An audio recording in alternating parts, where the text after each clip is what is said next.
দোকানের মতো স্বাদে বাসায় কীভাবে ভেজিটেবল চপ বানিয়ে নেবেন সেটাই আজকে আমি এই ভিডিওতে দেখাবো। ভিডিওটি সম্পূর্ণ দেখলে আপনারাও বাসায় বানিয়ে নিতে পারবেন। বাই দ্য ওয়ে, আমি দীপ, আপনারা দেখছেন মার্চেন্ট ফুডবুক। আর আজকে আমাদের recipe vegetable chop. Vegetable chop বানানোর জন্য আমি এখানে আগে থেকে সবজিগুলো একটি গ্রেটার দিয়ে গ্রেট করে নিয়েছি আর আলুটা সিদ্ধ করে গ্রেট করে নিয়েছি। আপনারা চাইলে সবজিগুলো গ্রেটার কিংবা পাতলা পাতলা করে কেটে নিতে পারেন, কিন্তু গ্রেট করে নিলে সবজিগুলো সিদ্ধ হতে সময় কম লাগবে। এখন আমরা ভেজিটেবল চপের জন্য মিক্সচারটা বানিয়ে নিচ্ছি। তার জন্য একটি প্যানে দিয়ে দিচ্ছি সরিষার তেল। তেলটা একটু গরম হয়ে আসলে 100 গ্রাম কাঁচা বাদাম ভালো করে ভেজে নিব। আপনারা এই সময় গ্যাসের ফ্লেম অবশ্যই মিডিয়াম রাখবেন, না হলে বাদামগুলো পুড়ে যাবে। আমার বাদামগুলো ভাজা হয়ে গিয়েছে, নামিয়ে নিচ্ছি।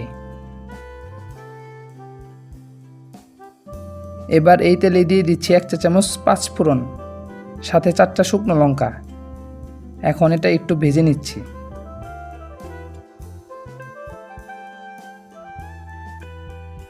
যখন দেখবেন সুন্দর একটি গন্ধ বের হয়েছে, তখন দিয়ে দিতে হবে 1 চা চামচ আদা বাটা, 1 চা চামচ রসুন বাটা, 1 চা চামচ কাঁচা লঙ্কা বাটা। এখন এটা ভালো করে ভেজে নিতে হবে। আদা ও কাঁচা লঙ্কার কাঁচা গন্ধ বের হয়ে আসলে দিয়ে দিচ্ছি 1 চা চামচ হলুদ গুঁড়ো। এখন এটাও একটু মিশিয়ে নিয়ে দিয়ে দিচ্ছি গ্রেট করা গাজর আর বিটরুট।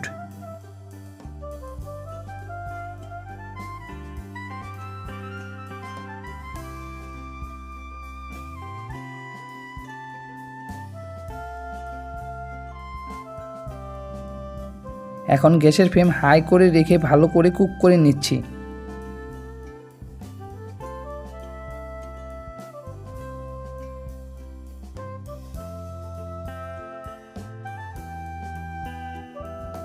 এখন দিয়ে দিচ্ছি 1 চা চামচ লবণ। এখন ভালো করে মিশিয়ে নিচ্ছি।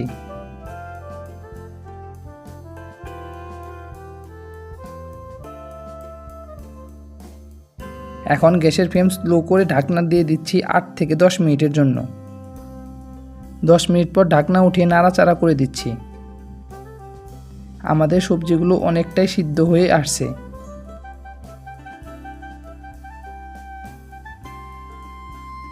এখন বয়েল করা আলুগুলো দিয়ে দিচ্ছি।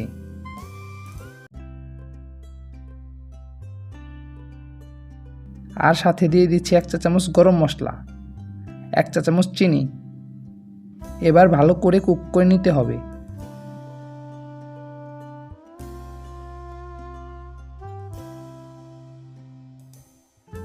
আমাদের সবজিগুলো 80% মতো সিদ্ধ হয়ে গিয়েছে। এখন দিয়ে দিচ্ছি 1 চা চামচ বিট লবণ, হাফ কাপ ধনিয়া পাতা কুচি, আর দিয়ে দিচ্ছি ভিজে রাখা বাদামগুলো। এবার সব কিছু ভালো করে কুক করে নিচ্ছি।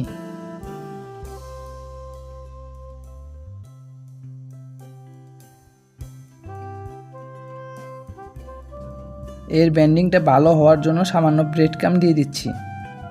এখন ভালো করে মিশিয়ে নিলে আমাদের ভেজিটেবল চপের মিক্সচারটা রেডি।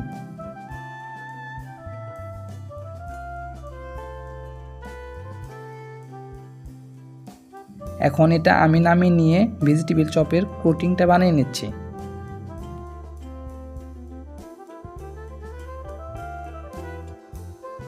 তার জন্য নিয়ে নিচ্ছি একটি ডিম,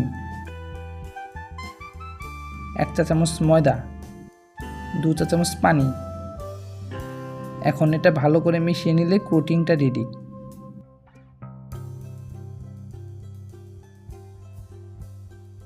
এখন চপগুলো কোট করে নিচ্ছি।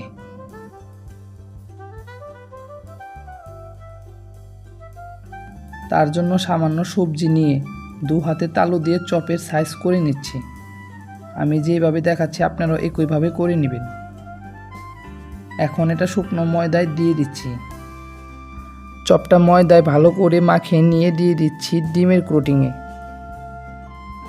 এবার ডিমের সাথে ভালো করে মিশিয়ে নিয়ে দিয়ে দিচ্ছি ব্রেড ক্রাম্বে। এখন ব্রেড ক্রাম্ব দিয়ে ভালো করে কুট করে নিতে হবে।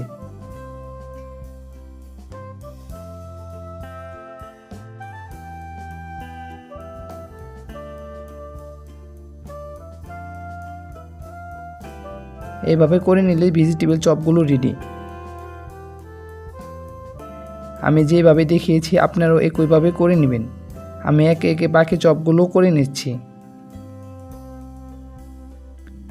আমার সবগুলো চপই কোটিং করা হয়ে গিয়েছে।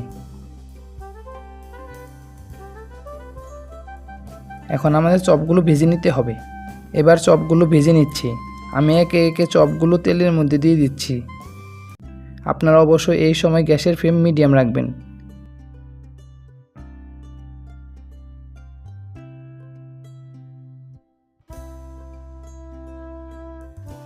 এক পাশ ভাজা হয়ে গিয়েছে, আমি উল্টিয়ে দিচ্ছি।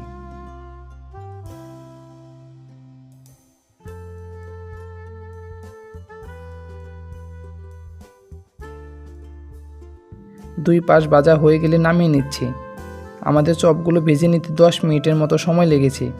আপনারাও বাসায় একবার হলেও ট্রাই করে দেখতে পারেন কেমন লাগে খেতে। আশা করি পুরো রেসিপি বুঝতে আপনাদের কোনো অসুবিধা হয়নি। ভিডিওটি কেমন লেগেছে আপনারা আমাকে অবশ্যই কমেন্ট করে জানাবেন। বাই দ্য ওয়ে, আমি দীপ, আপনারা দেখছিলেন মার্চেন্ট ফুড বুক। আর আপনাদের সাথে দেখা হবে নেক্সট নতুন কোনো রেসিপি নিয়ে। ভালো থাকবেন, সুস্থ থাকবেন।